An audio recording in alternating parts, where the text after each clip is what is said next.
All right, so it's me, Kate. Sorry. Yeah, so I'm 31 now. I knew I would never be okay with that. I thought I would maybe be okay adopting, or maybe I'd want them. And, after I turned 30, there was about 5 minutes where I was like, oh, I wonder what it would be like. Maybe I should adopt. There's so many girl, that came and went. I love kids. I don't want my own. The only kids I want are kids with a return policy.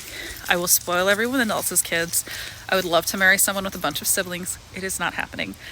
I physically could not have them safely. I do not want them. I am not putting my body or my brain through that. I am not putting my life on hold for that. And if someone expects you to, that's selfish.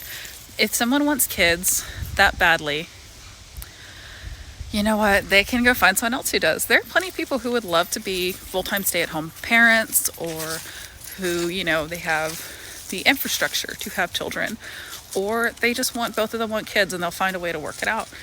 But for a lot of people, it's totally fair to not do that, because guess what? If you go back on that and you compromise, you're going to raise some fucked up kids. So, or you're going to raise kids they're going to be neglected, maybe not like abused, but they're not going to get the attention. Kids need a lot of attention.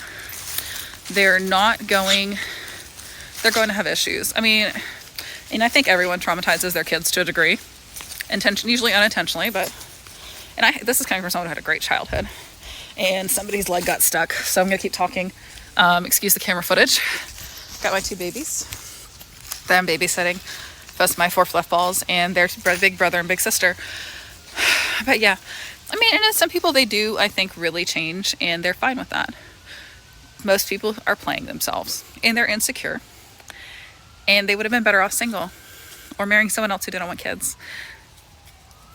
Do people change sometimes, but you can't count on it? I mean, there are so many people in so many situations that I've talked to that I've advised, because I'm like their informal advisor,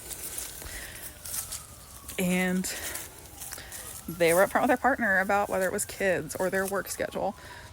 A lot of people who maybe they travel a lot for work, or they have a lot going on and they don't have time. That person's like, oh yeah, they'll change, and then they get married and they don't change. You have to really, before you get seriously involved with someone, think, is this what I want to deal with for the rest of my life? If that person, no matter what the thing is, whether it's kids, whether it's their career, whether it's their travel schedule, because I know people who, one person got together with their ex-wife, and fortunately they are divorced, probably for the best. And she got mad because he was traveling all the time, but he was doing that when they were dating. So why would that be a problem when they got together?